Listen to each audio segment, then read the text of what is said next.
السلام عليكم. اهلا بيكم في مطبخ مني. النهارده انا جايبه لكم وصفه للجمال والرشاقه. هنعمل احلى واجمل كوكيز مشبع وجميل جدا، من غير سكر، من غير دقيق، من غير دهون، لا سمنه ولا زبده ولا زيت، من غير منتجات البان. طريقه تحضيره سهله بمكونات بسيطه جدا، طعمه لذيذ قوي ومشبع جدا. طريقه تحضيره بسيطه ومناسب للدايت العادي والمرضى حساسيه الالبان. يلا بينا نشوف طريقه العمل. هنحتاج في الوصفة 2 حبة من التفاح بقى النوع اللي انتوا تحبوه، احمر اصفر اخضر، المتاح عندكم استعملوه.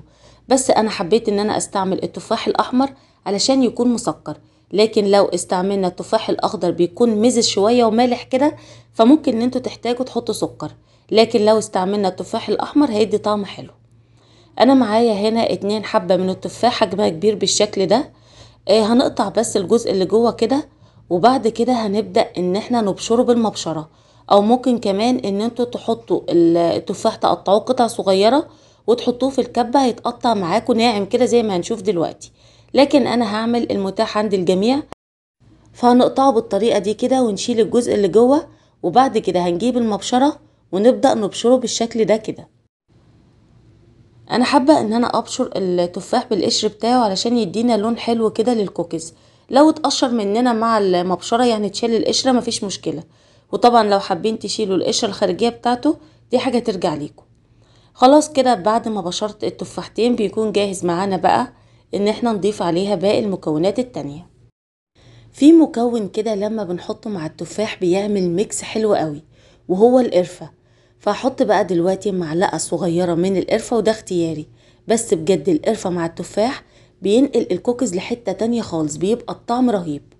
هنحط بقى دلوقتي معلقة صغيرة من القرفة المطحونة، وهقلب الأول كده التفاح مع القرفة لغاية لما يختلطوا مع بعض. وبعد كده هضيف عليهم بقى دلوقتي 2 بيضة كبيرة. طبعا المكونات معانا ثابتة وأساسية، مفيش بدائل. ممكن ان انتوا تبدلوا التفاح، مثلا لو عايزين تحطوا كمثرى برضو نفس الكمية ونفس الطريقة، او موز لو انتوا حابين، بس الافضل ان احنا نحط تفاح. حطيت بقى دلوقتي 2 بيضة كبيرة، وهنقلب بقى دلوقتي البيض مع التفاح وكمان القرفة ونقلبهم مع بعض كويس. ممكن لما نحط القرفة ما نحطش فانيليا، بس انا بحب دايما احط مع البيض فانيليا، فده اختياري. انا دايما بحط مع البيض فانيليا، فهحط دلوقتي معلقة صغيرة من الفانيليا السايلة. ممكن تستغنوا عن الفانيليا السايلة للناس اللي ما عندهاش فانيليا، وتكتفي بس ان احنا حطينا القرفة.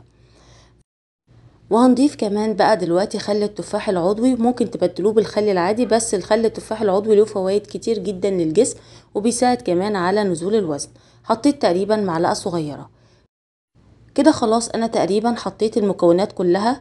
هنضيف بقى دلوقتي المكون الجاف معانا وهو الشوفان، بس انا هحط نوعين من الشوفان.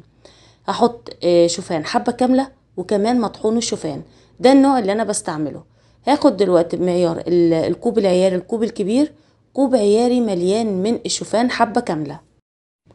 لو عايزين ان انتوا تحطوا نوع واحد بس من الشوفان، سواء الشوفان حبة كاملة تحطوا منه كوبين، 2 كوب عياري يعني، او لو عايزين تحطوا مطحون الشوفان حطوا منه 2 كوب عياري، بس انا بحب اعمل ميكس. فدلوقتي بعد ما حطيت كوب عياري مليان من الشوفان حبة كاملة، هحط نص كوب عياري من الشوفان المطحون. بنعمله ازاي؟ الشوفان الحبة الكاملة ده بنحطه في الكبة الصغيرة او المطحنة، ونطحنه لغاية لما يكون معانا ناعم بالشكل ده. هو ده مطحون الشوفان. دلوقتي خلاص انا حطيت كوب عياري مليان من الشوفان حبة كاملة، وكمان نص كوب عياري من مطحون الشوفان. وهنضيف اخر حاجة معانا هو البيكنج باودر. هنحط بمعيار المعلقة الصغيرة معلقة صغيرة مليانة من البيكنج باودر، وهنقلب بقى دلوقتي الحاجات دي كلها مع بعض لغاية لما يختلطوا كويس، ويكون معانا القوام بتاع العجينة زي ما هنشوفها دلوقتي. شايفين اللون جميل جدا، بالذات قشر التفاح عاطي شكل حلو قوي. بعد ما قلبتهم بالشكل ده بيكون جاهز معانا بقى دلوقتي الكوكيز ان احنا نشكله. على فكرة المقادير مظبوطة كويس قوي، اتبعوا الطريقة هيطلع معاكم النتيجة زي الفيديو. هنجيب بقى دلوقتي صاج كده ونحط عليه ورق زبدة نوع كويس، وهنبدأ دلوقتي نشكل الكوكيز.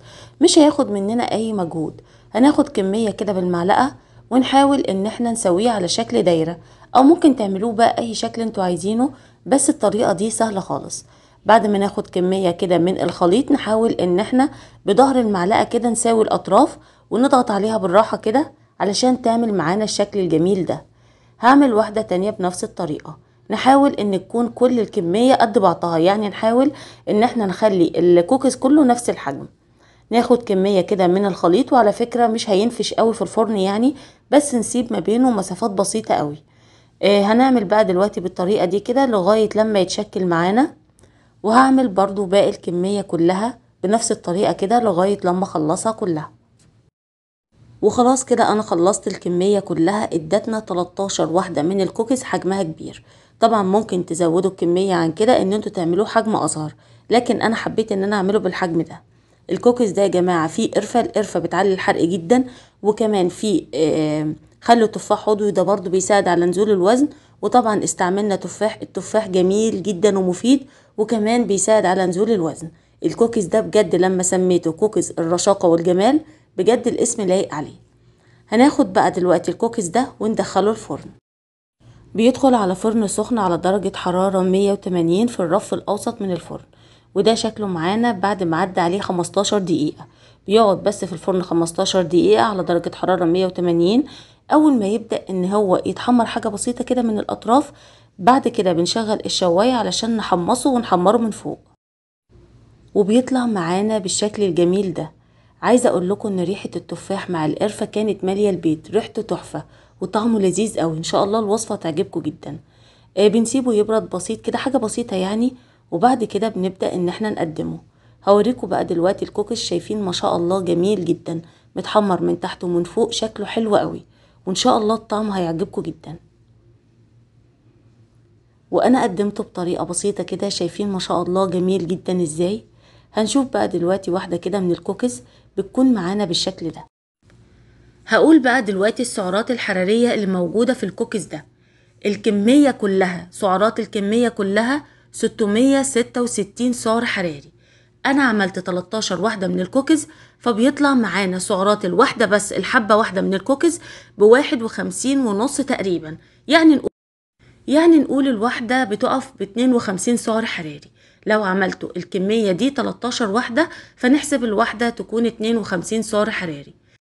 طبعا غنية بالألياف ومشبعة وجميلة جدا. هنشوف بقى دلوقتي الكوكيز، شايفين ما شاء الله جميل جدا ومستوي، طعمه لذيذ قوي، ريحته حلوة، وان شاء الله الوصفة هتعجبكم جدا. جربوا الوصفة وارجعوا اكتبولي في التعليقات رأيكم فيها ايه. الكوكيز ده مناسب للدايت العادي والمرضى حساسية الألبان. إذا عجبكم الفيديو ما تنسوش تعملوا لايك وشير للفيديو، وترفعوا الفيديو بتعليقاتكم الحلوة، وبألف هنا وعافية.